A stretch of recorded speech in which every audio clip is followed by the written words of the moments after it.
Vamos hoy día a terminar con nuestra exposición sobre la epístola del apóstol Pablo a los Gálatas.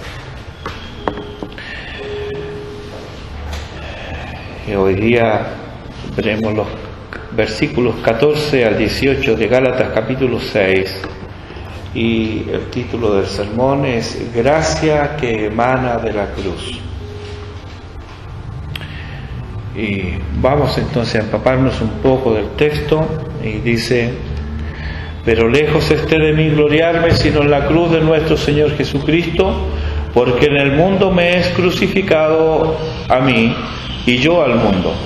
Porque en Cristo Jesús ni la circuncisión vale nada, ni la incircuncisión, sino una nueva creación.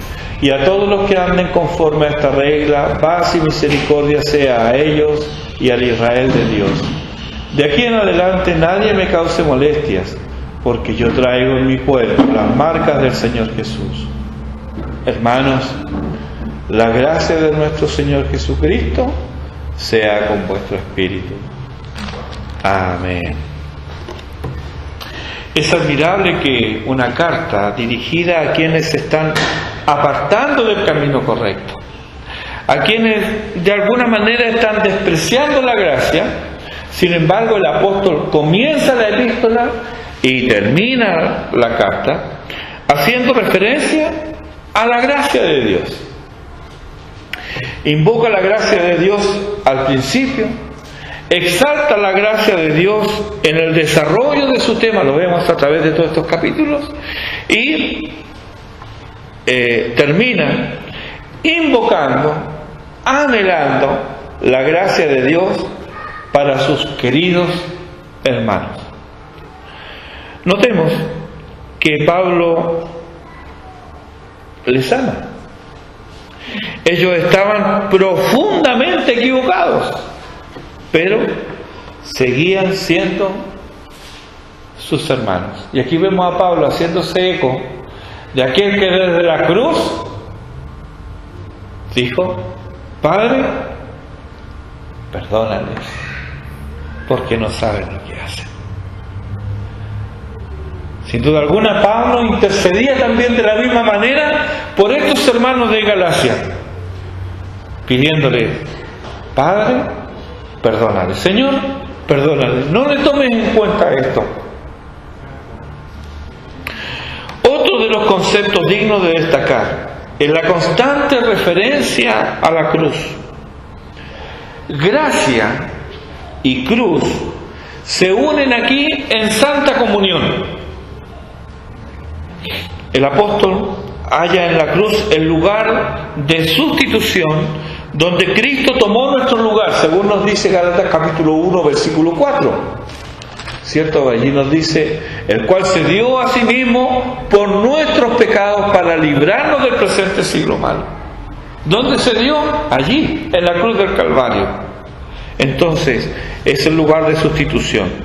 Por consiguiente, al tener esto en cuenta, no puede menos que identificarse con Él, según dice en el capítulo 2, versículo 20, Pablo dice: con Cristo estoy juntamente crucificado, y ya no vivo yo, mas vive Cristo en mí. Entonces, no solamente es el lugar de sustitución, sino que también es el lugar donde Él se identifica.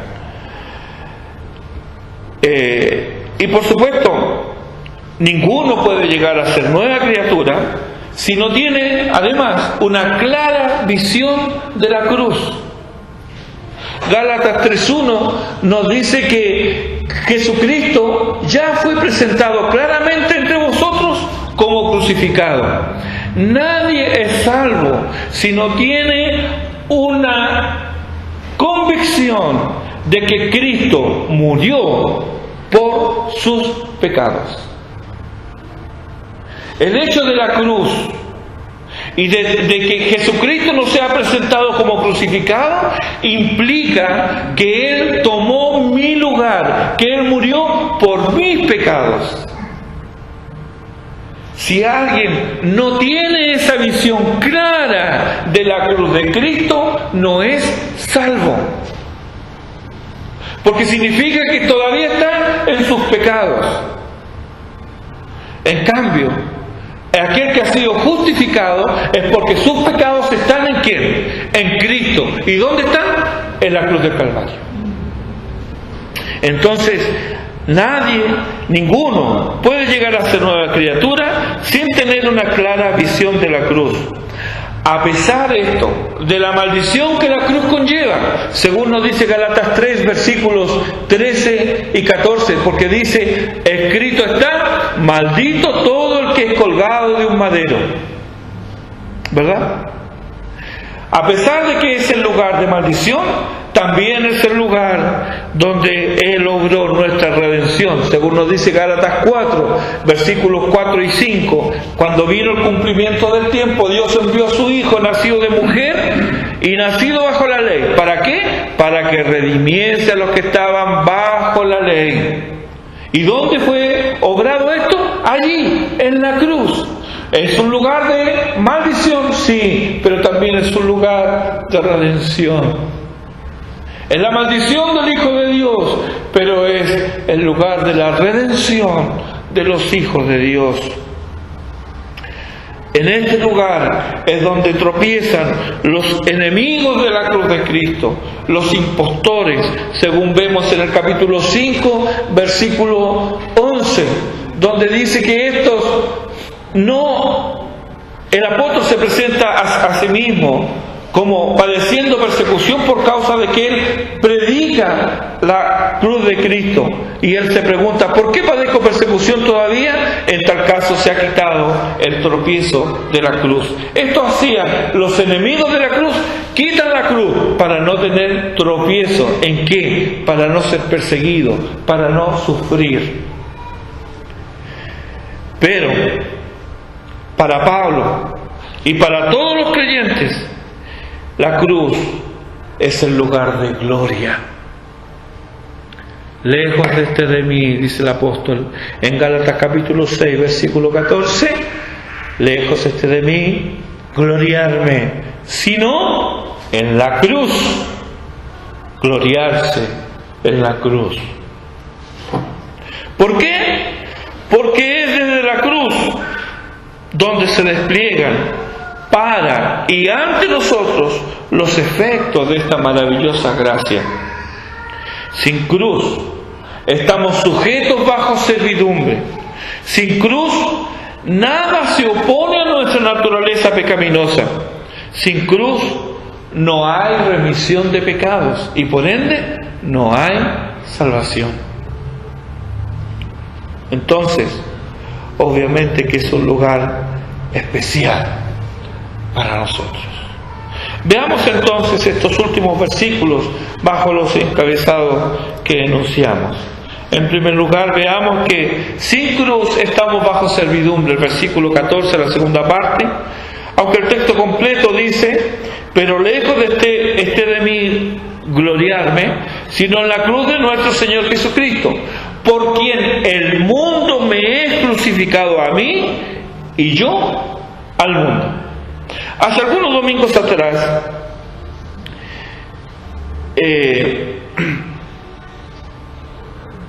tocamos la primera parte de este versículo. Insistimos solo en la necesidad de que debíamos gloriarnos en la cruz de Cristo. Sí, eso fue hace algunos domingos atrás. Pero aquí asoma ahora una de las primeras razones para hacerlo. ¿Cuál es? Que Cristo ha hecho posible que el mundo me sea crucificado a mí y yo al mundo. ¿Qué significa esto? Por estos días, todos hemos sido testigos de la tensión producida por la vorágine que arrastran las celebraciones del fin de año. Todos somos testigos de eso y lo vivimos todos los años, ¿cierto? Hasta resulta curioso cómo la gente pareciera que corre el 31 para llegar a la casa. Y los que andan comprando andan apurados. Nos vemos arrastrados por eso. Poco importa cómo haya sido el año. Solo se desea terminar de la mejor manera. Como Dios manda, dirán algunos. No, voy a terminar el año como Dios manda.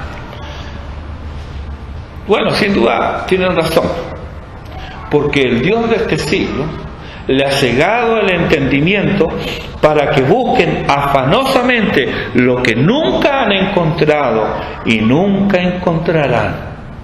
Porque todo el afán y el trajín se hace eco de las palabras de los antiguos epicúreos, que decían ellos: comamos y bebamos porque mañana moriremos. Parece que eso es lo que está en la mente el día 31 y en algunos el día 24.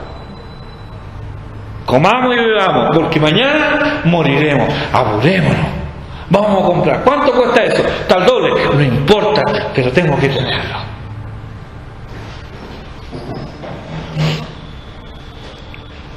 Buscar el placer en todo.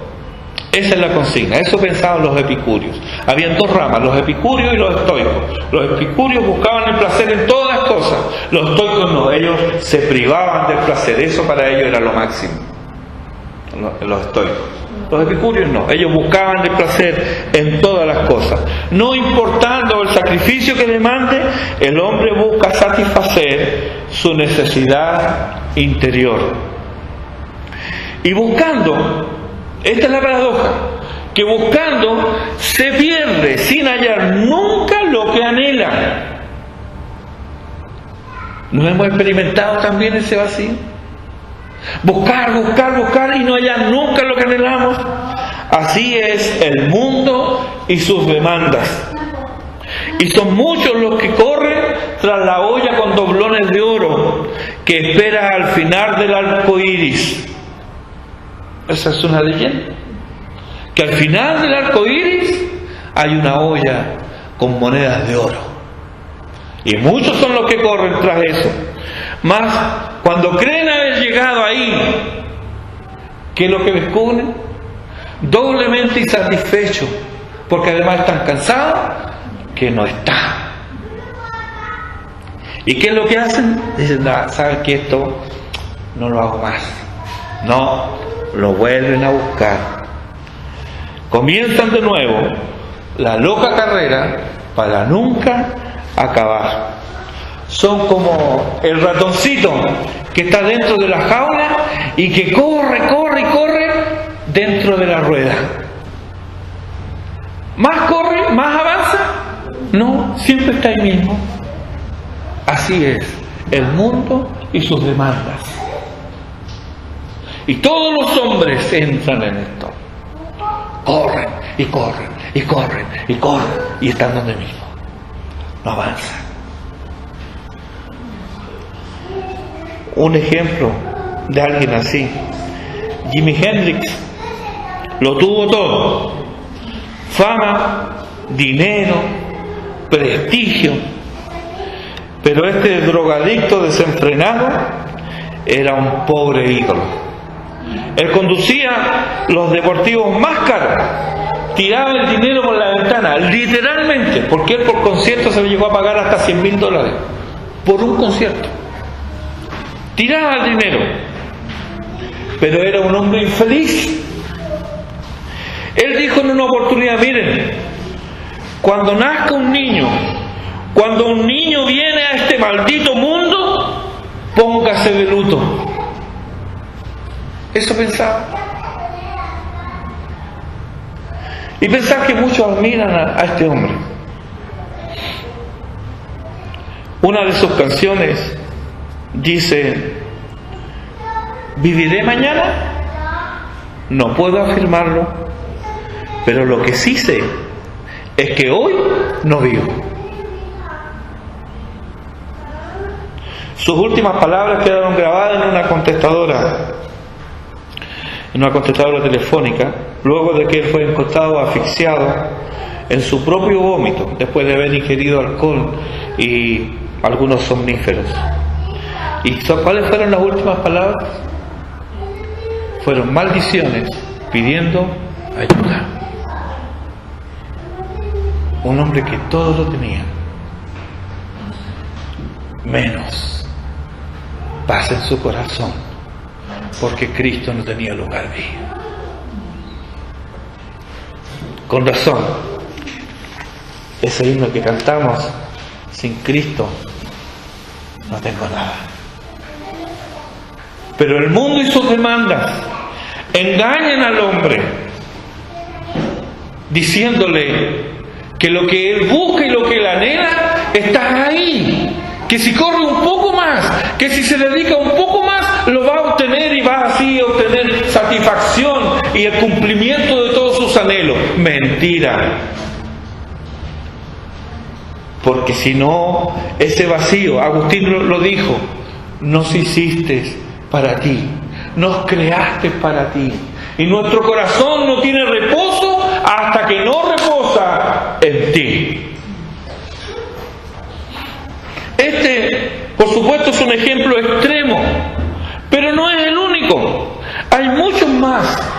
Lo curioso es que este afán de poseer y tener un nombre se puede rastrear a cada corazón humano, porque todos, sin excepción, son movidos por esta misma urgencia que es inflamada en el infierno y además es alentada por Satanás. Esto es el ratón corriendo en la rueda. Tal es la vida sin la cruz. El hombre no fue creado para ese ciclo sin fin.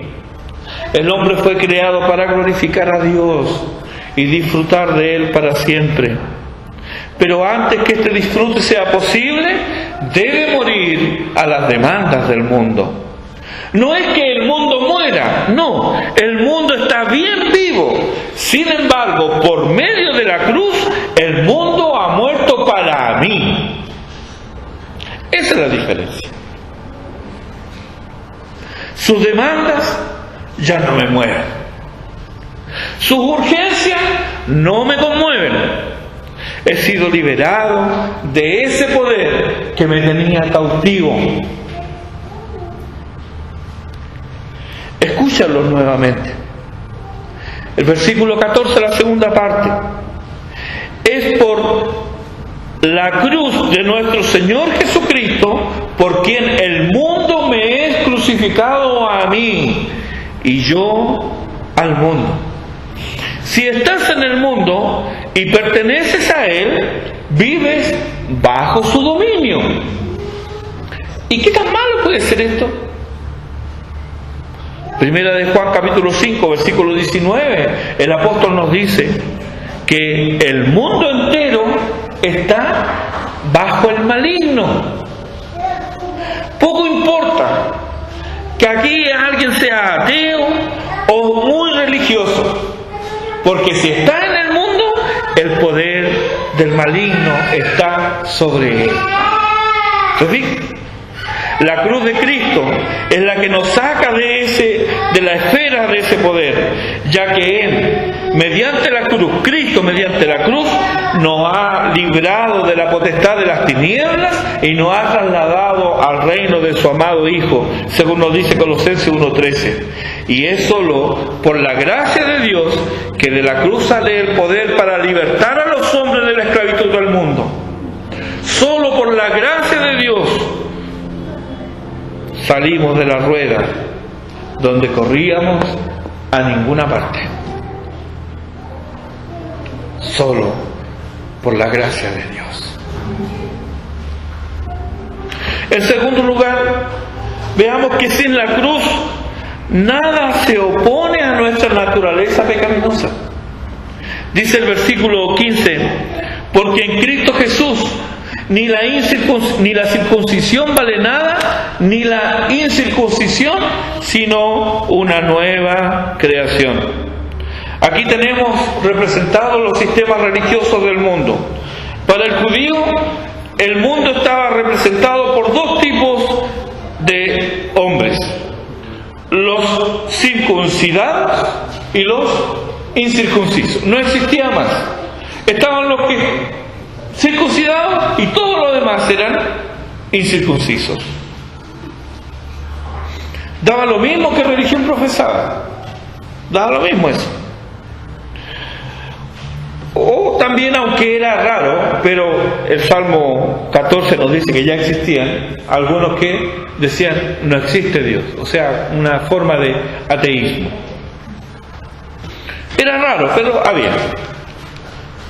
Porque más que ateísmo, lo que había era una infinidad de deidades y de adoradores.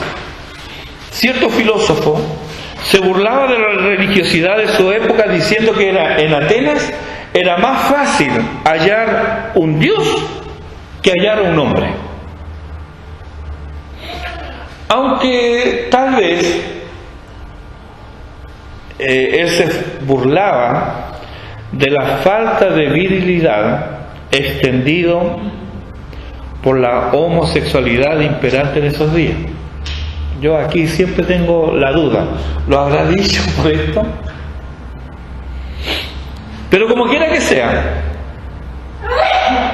sabemos que la corrupción moral no se debe a la irreligiosidad.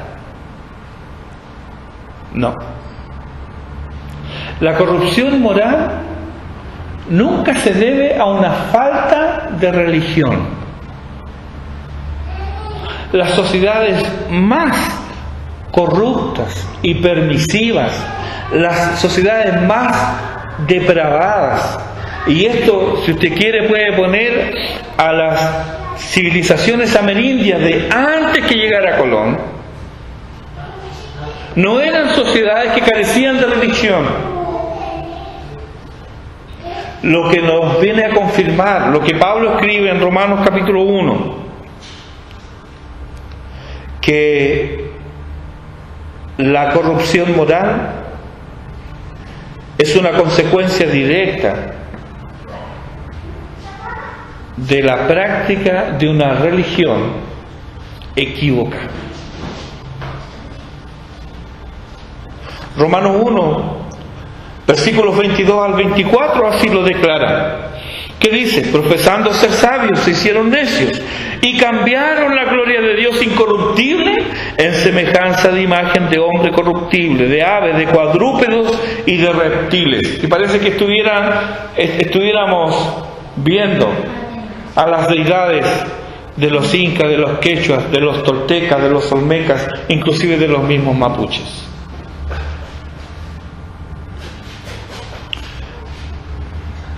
Cambiaron la gloria del Dios incorruptible en semejanza de imagen de hombre corruptible, de aves, de cuadrúpedos y de reptiles, por lo cual también Dios les entregó a la inmundicia en las concupiscencias de sus corazones, de modo que deshonraron entre sí sus propios cuerpos. Así que, ya sea el legalismo obcecado de los judaizantes o la religiosidad espuria de humana factura, no importa cuál sea, todas ellas se apoyan en la carne y como consecuencia, todas ellas, sin excepción, no tienen valor alguno en lo que a alcanzar salvación se refiere. Nada de esto tiene valor. ¿Nos sorprende esto? ¿No dijo Jesús en Juan 3:6 lo que es nacido de la carne? Carne es. Romanos 8:6 nos dice que porque el ocuparse de la carne es muerte. Y añade en el versículo 8 que los que viven según la carne no pueden agradar a Dios. Es inútil que queramos mejorar la naturaleza pecaminosa, porque esto equivaldría como maquillar un cadáver. Si Dios no emprende mejoras ni retoques a la naturaleza pecaminosa, ¿por qué hacerlo nosotros?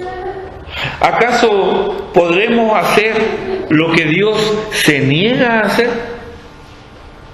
Y si nosotros observamos un poco, ¿dónde están, hermanos, los esfuerzos humanos por mejorar cuando se ignora a Dios? ¿Acaso somos mejores que hace un siglo atrás? Es urgente que descubramos lo que descubrió Pablo en Romanos 7:18. Y yo sé, dice Pablo, que en mí, esto es, en mi carne, no mora el bien. Es lo que descubrieron mis hijos siendo niños. Con lágrimas admitieron en su momento que no sabían por qué hacían lo malo si sabían que era malo. Se encontraron inútiles para hacer el bien. Y me recordaron de paso que yo tenía el mismo problema. Para mí fue muy duro. Esta conversación la tuve con una hija y un hijo, en momentos distintos. Pero cuando tuve esta conversación con ellos, y eran niños, fue para mí como mirarme en el espejo, porque yo también tenía el mismo problema. Pero esa fue la oportunidad que Dios me dio para recordarles y recordarme a mí mismo la cruz de Cristo. Es que cada día debo predicarme el Evangelio. La carne está muerta para tener comunión con Dios, pero no cesa en su empeño de querer o pretender dominar a la criatura. La cruz de Cristo no solo trae nueva vida, sino que también nos trae un nuevo poder. En Gálatas 2:20 el apóstol ha dicho: con Cristo estoy juntamente crucificado, y ya no vivo yo, mas vive Cristo en mí. Y lo que ahora vivo en la carne, lo vivo en la fe del Hijo de Dios, el cual me amó y se entregó a sí mismo por mí. Es una nueva creación la que recibe el impulso divino. Esto no es moralidad, no es fuerza de voluntad, no es religiosidad, es nueva vida. Jesús le dice a Nicodemo, un religioso de estricta moral, ¿qué le dice? Es necesario que nazcas de nuevo. Juan 3, versículo 3, dice: de cierto te digo, que el que no naciere de nuevo, no puede ver el reino de Dios. La relación ahora entre la nueva vida y la cruz está explicitada en Juan capítulo 3, versículos 14 y 15. Ahí dice Juan: y como Moisés, es Jesús el que habla, lo registra Juan, y como Moisés levantó la serpiente en el desierto, así es necesario que el Hijo del Hombre sea levantado. Y sabemos qué significa eso, que el Hijo del Hombre sea levantado. ¿Para qué? Para que todo aquel que en Él cree no se pierda, mas tenga vida eterna. Sobreponernos a los deseos de nuestra naturaleza pecaminosa requiere una nueva vida, un nuevo nacimiento, una nueva creación. Según de Corintios 5:17 nos dice el apóstol: de modo que si alguno está en Cristo, nueva criatura es. Las cosas viejas pasaron, he aquí todas son hechas nuevas. Para vencer entonces los deseos de la carne es imprescindible nacer de nuevo. Solo así podremos experimentar el poder de la cruz. Porque sin la cruz nada se opone entonces a la naturaleza, a los deseos de la naturaleza pecaminosa. Eso es lo que vemos todos los días. En tercer lugar, sin cruz no hay salvación. Versículos 16 al 18 de Gálatas dice: y a todos los que anden conforme a esta regla, paz y misericordia sea a ellos y al Israel de Dios. De aquí en adelante nadie me cause molestias, porque yo traigo en mi cuerpo las marcas del Señor Jesús. Hermanos, la gracia de nuestro Señor Jesucristo sea con vuestro espíritu. Amén. Otra poderosa razón entonces para gloriarse en la cruz de Cristo es que ella hace posible la salvación. Todo aquel de Juan capítulo 3 versículos 15 y 16, ¿cierto? 2 veces se repite esto. Todo aquel solo está condicionado a los que creen. No hay ninguna otra condición, ni sexo, ni edad, ni posición social, ni etnia. Solo creer, solo mirar al que fue traspasado. Pero ese mirar es el mirar del náufrago moribundo que se aferra al cable que le lanzan. Se aferra a él por su vida y nada lo hará soltarlo. El Evangelio me habla de la cruz. La cruz es el Evangelio. Confiar en Cristo, desconfiar de mí mismo y descansar en la obra del Calvario. Y todos quienes son una nueva creación han recibido salvación y vida eterna y gozan de paz y misericordia abundante. Uno de los primeros frutos de la justificación es paz con Dios. ¿Por qué? Porque antes éramos enemigos. Ahora en Cristo Jesús hemos sido hechos cercanos por la sangre de Cristo. Porque Él es nuestra paz, dice Pablo a los Efesios, allí en el capítulo 2, que de ambos pueblos hizo uno, derribando la pared intermedia de separación, aboliendo en la carne las enemistades, la ley de los mandamientos expresados en ordenanzas, para crear en sí mismo de los dos un solo y nuevo hombre, haciendo la paz y mediante la cruz reconciliar con Dios a ambos en un solo cuerpo. Los judíos separaban a la humanidad en judíos y gentiles, los circuncisos y los incircuncisos, pero tanto unos como otros estaban separados eternamente de Dios, porque el pecado no hace diferencias étnicas ni sociales ni de ningún tipo. Nadie puede acercarse a Dios. Éramos impíos sin importar la etnia y estábamos bajo la ira de Dios. Pero Dios, que es rico en misericordia, por su gran amor con que nos amó, nos salvó, nos dice Pablo, y nos reconcilió con Dios. Ahora, esta paz con Dios nos hace permanecer quietos y seguros en su presencia. Ya el ratón que corría dentro de la rueda, él pertenece al pasado. Ahora descansamos seguros en los brazos de nuestro Dios. Tenemos paz con nosotros mismos, y esto se refleja también en que hay paz con los semejantes. Esta es la paz de Dios. La paz de Dios no es ausencia de conflictos, sino que es la seguridad de contar con su paciencia y bendición permanente. Podrán haber escollos en el camino, pero la seguridad de pertenecer a Cristo, ¿quién puede estorbarla? Todo aquel que quiera vivir piadamente padecerá persecución. Lo sabemos. Los proponentes de la religión carnal tratarán de poner obstáculos en el andar del creyente, y mucho más si su vida refleja el andar de Cristo, porque ellos aborrecen la cruz y a quienes se identifican con ella. Pronto en la vida de cada creyente fiel aparecerán las marcas de su discipulado. Son heridas invisibles a nuestros ojos muchas veces, pero son visibles a los ojos del Señor, y como tal son curadas por el bálsamo de su Santo Espíritu. Pablo, él llevaba dichas heridas y marcas.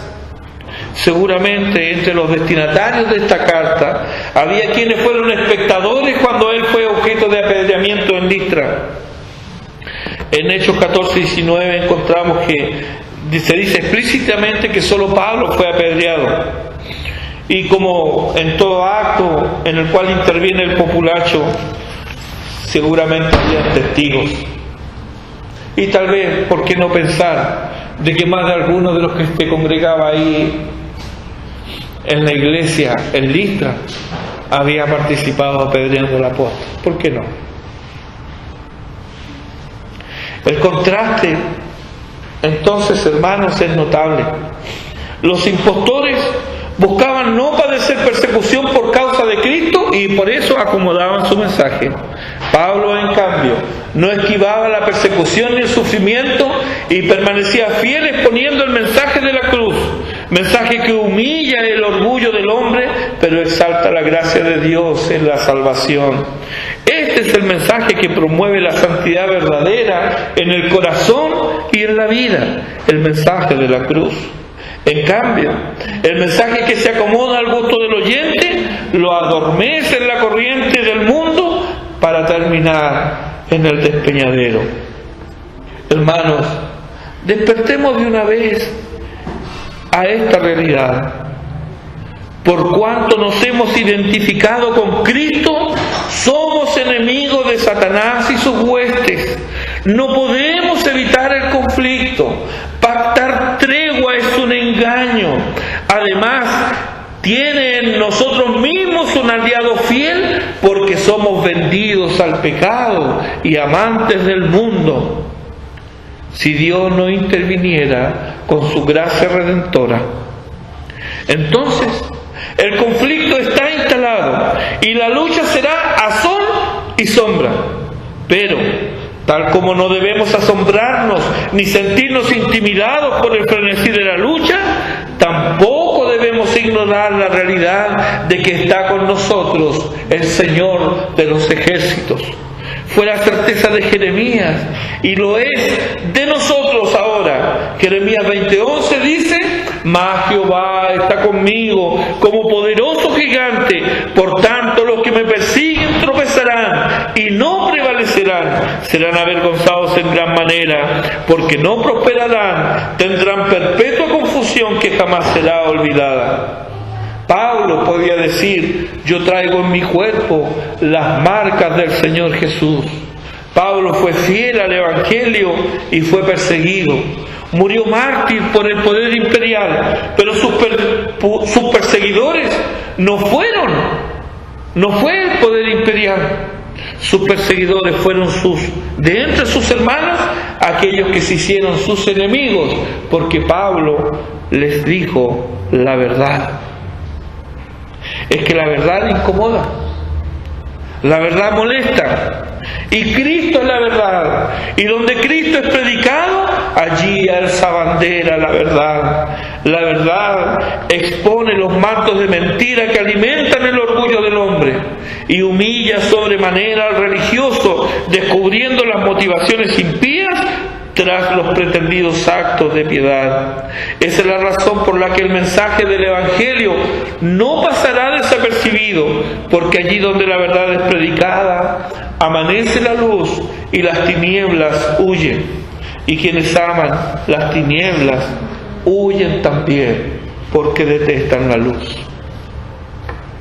Juan capítulo 1 versículo 5 nos dice que la luz en las tinieblas resplandece y las tinieblas no prevalecieron contra ella.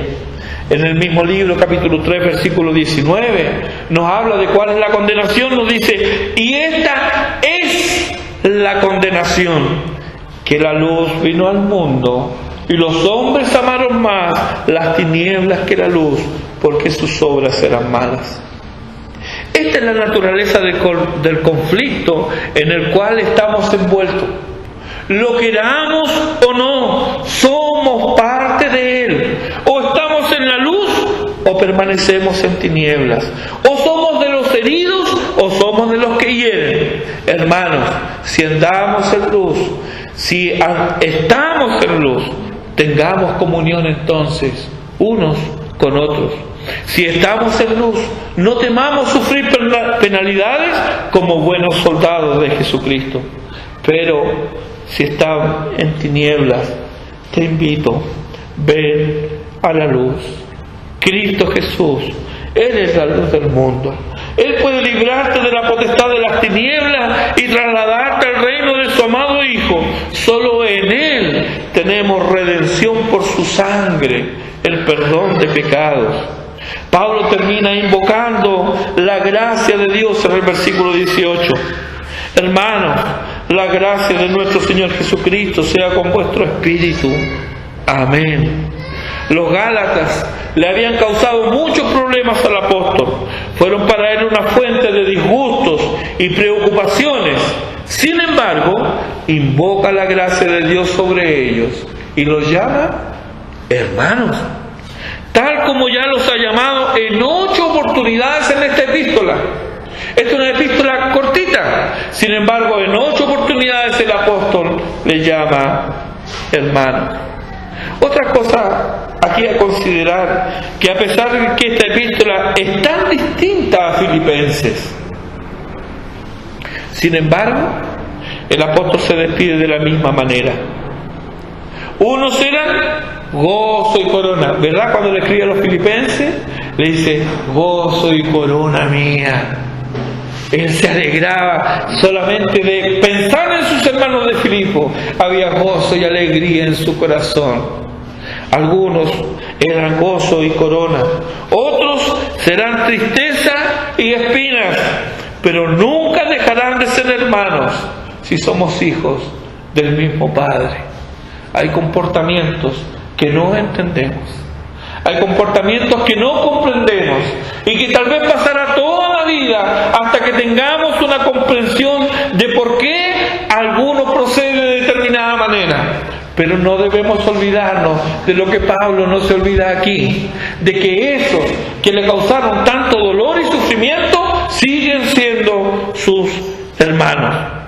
Por eso es que oro que ese también sea nuestro sentir aquí y ahora. Hermanos, la gracia de nuestro Señor Jesucristo sea con todos nosotros. Amén. Oremos.